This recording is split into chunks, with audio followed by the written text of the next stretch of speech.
Channel पर subscribe करें और बेल आइकन पर भी क्लिक करें।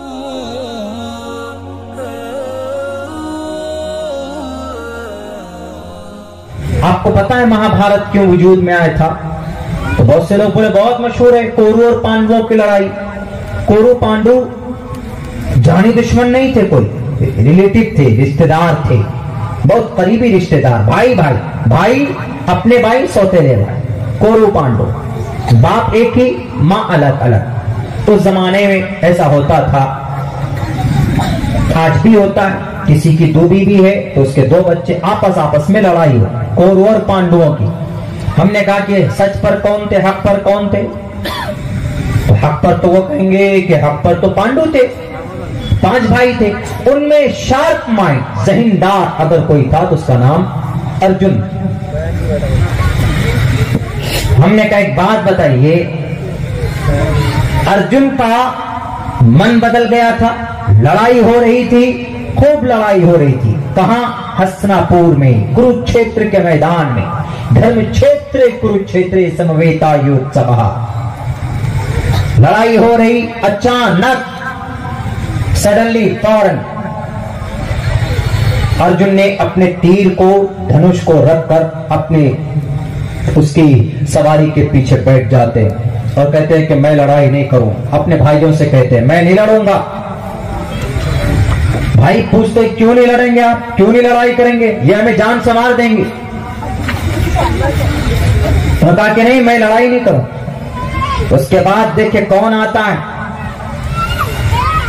कोई पैरवी एमएलए एमपी नहीं करते, कोई नेता नहीं करते, या कोई समाज का मालदार तबका नहीं करता, बल्कि पैरवी के लिए कौन आते? फौरन ईश्वर आते। कौन? कृष्ण जी आते। उस वक्त का भगवान परमात्मा कौन? कृष्ण जी। विष्णु के 8वें अवतार कृष्ण जी हैं। फौरन कृष्ण जी आकर बोले,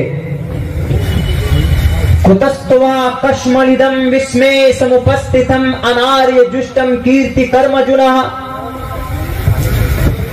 अर्जुन, तुमने हथियार क्यों डाल दिए? किस वजह से?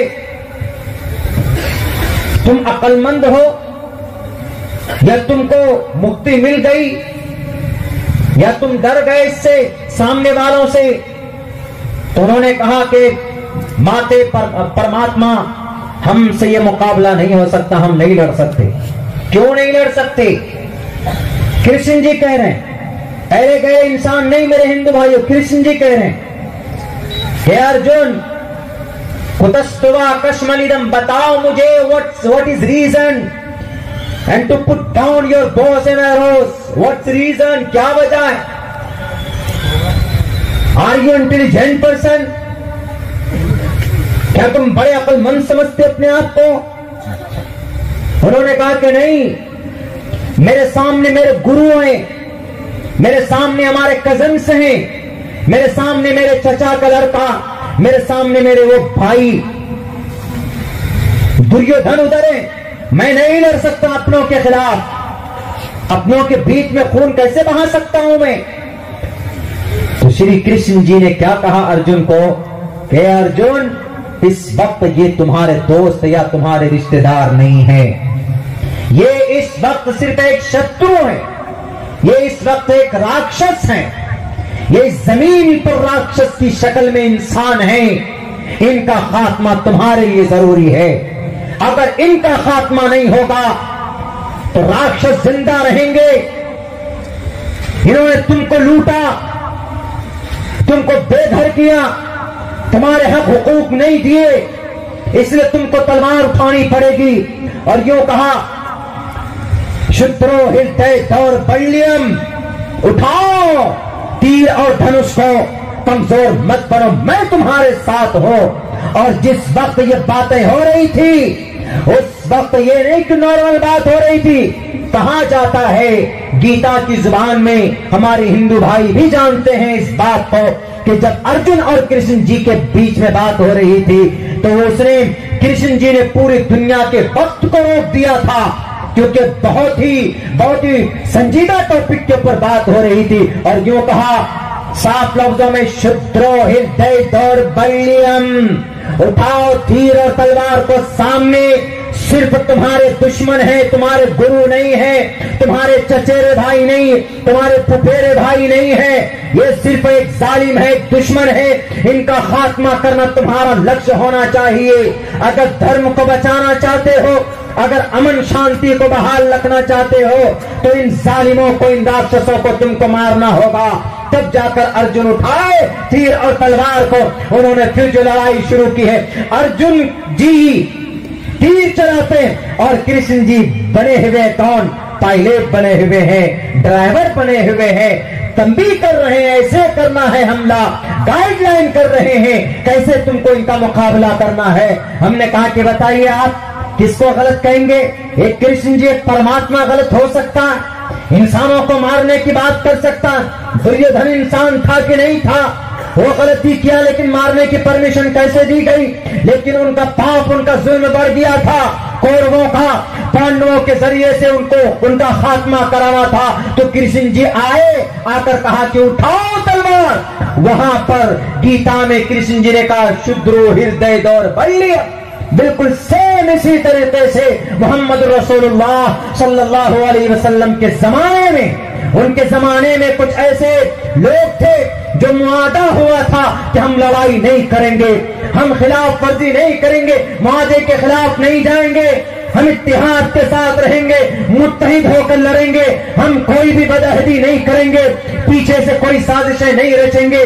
उस वक्त ये जायज था कि अगर कोई बदअहदी करे, अगर कोई उस वक्त के संगठन के खिलाफ जाए, उस वक्त के जो सुलह होते थे उसके खिलाफ जाए, तो उस वक्त उनके खिलाफ तलवार उठाने की इजाजत थी। अल्लाह तबारक व तआला ने या अय्युहन नबी हर्रिज़िल मुअमिनीना अलल क़िताल, उन लोगों के लिए कहा गया जो मोहम्मद रसूलुल्लाह के खात्मे की बात करते थे, जो कुरान को मिटाने की बात करते थे, जो इंसानियत को खत्म करने की बात करते थे, उनके लिए अल्लाह तबारक व तआला ने कहा ए नबी उठो और मुसलमानों को कहो कि क़िताल करो इन जालिमों के लिए। जैसे गीता में अर्जुन को कृष्ण जी के जरिए से आदेश दिया जाता है शुद्रो हृदय दौर्बल्यम, तलवार उठाकर इनका खात्मा करो, सेम इसी तरीके पर कुरान करीम में अल्लाह के नबी अलैहिस्सलातु वस्सलाम का ऑर्डर दिया जाता है। हमने कहा कि बताइए हमारे यादव भाई कौन गलत, कुरान गलत की गीता गलत?